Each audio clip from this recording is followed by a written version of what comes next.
my phone and I noticed it was Dallas police calling. And like it happened the last time, I got kind of excited because I was like, there's a good chance maybe they found my car.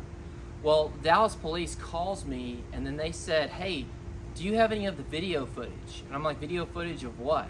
They said, well, of any of the buildings. You know, have you gotten any video footage from the buildings, you know, that were around you when your car got stolen? And I thought to myself, isn't that your job? Isn't that Dallas Police Department's job to go and get that footage? I can't go walk up to a private business and say, hey, give me your footage. You know what I mean? And I said that. I literally said, isn't that your job? And they said, well, we normally just wait for the vehicle to show up. What's up, everybody, and welcome back to the channel. In today's video, we are going to talk about my C7 Z06 being stolen for the second time. Yes, unfortunately, I am one of the many people that their car has been stolen, but I am one of the very few people that have had my C7 Z06 stolen, recovered, and then stolen again. I've been working with insurance on the total loss claim, and I am happy with the number. I will do a video upcoming on that, on the total loss claim, how much I got, and what I've done to be able to raise the value. A lot of you guys have seen the video that I made about preventative measures to stop people from stealing your Corvette. And at that point in time, I didn't have a lot of money just to go spend $2,000 here, a couple hundred here. I told myself, I said, you can either spend the money and make sure that your Corvette is safe, or you can just not go down to downtown Dallas. So I did the second. You know, I wanted to go out and have a good time. I hadn't been to downtown Dallas in a very long time, and I thought to myself, the sheer odds of the last two times I've been to Dallas, my car has been stolen. I was stupid. I should have installed the stuff that I recommended, or just to have a piece of junk car, or a car that you go down to downtown Dallas with. But you know, the girl that I was going out with, I wanted to impress her. I wanted to have a good time. I wanted to drive my nice car, and unfortunately that bit me in the butt. Picked her up from her apartment complex in downtown Dallas. We drove to a very popular restaurant called The Mexican. We had a fantastic dinner. And you know, when you're on a date, you just want to keep spending time with the person. You know what I mean? You're not trying to achieve something. You're not trying to get something. I want to have a good time with this person. So we went back to her apartment. We got some of those mini bottles of champagne, and we were just hanging out. We were having a good time.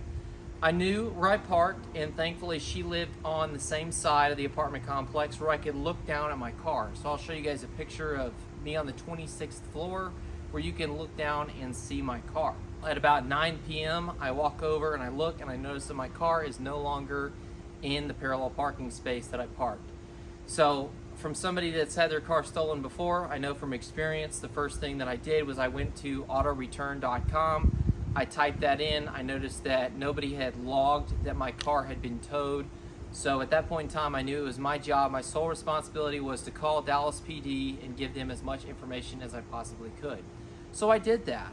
Unfortunately, Dallas police was very slow. It was very difficult.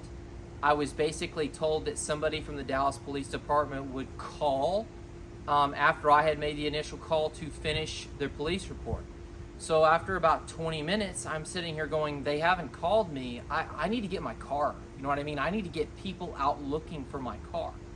So I basically called Dallas police again, and I had already had a report number, I believe, and they were very almost offended. They were almost upset that I was calling again. And I know that in this time, it is crucial.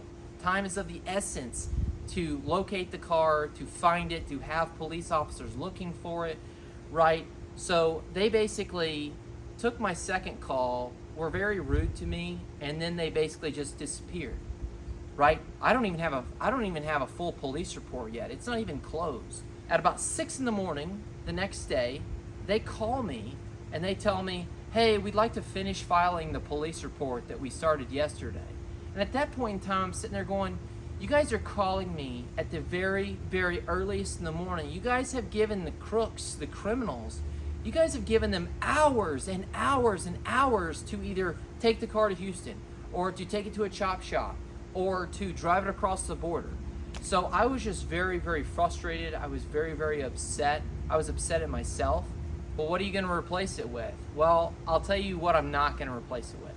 I'm not going to replace it with another C7. I'm not going to replace my car with another GM product that is, one, highly sought after, and two, extremely easy to steal. Can you imagine if I have another total loss claim? I might be uninsurable and none of it's my fault, right? It's all about the scoundrels that live in the downtown areas that we are, around. I'm taking my time on the next car that I buy. I've got a couple of ideas that I want, but I'm not in a rush. 2013 final edition Lamborghini Gallardo. I don't think that the maintenance is that much higher, right? If you talk about an oil change being maybe $500 versus a C7 Corvette being $220, right? For the extra $300, I will get on the ground and do the job myself. Sure, 7 drain plugs does not sound fun. Guys, our cars are not safe. It doesn't matter what you guys have. Honestly, I strongly recommend that you always have full coverage. I think you are stupid if you take off full coverage no matter where you live, because if you're out a car, I could not imagine being in this position and insurance not being there to cover me. Living in your beautiful suburb is not good enough. You got to get the security, and I am living proof of that. I was stupid. I should have installed the stuff that I recommended. The next video that we're going to talk about is I'm going to walk you guys through kind of a total loss claim with State Farm, some things to think about, and some things that can maximize the money that State Farm or your insurance provider is going to give you guys.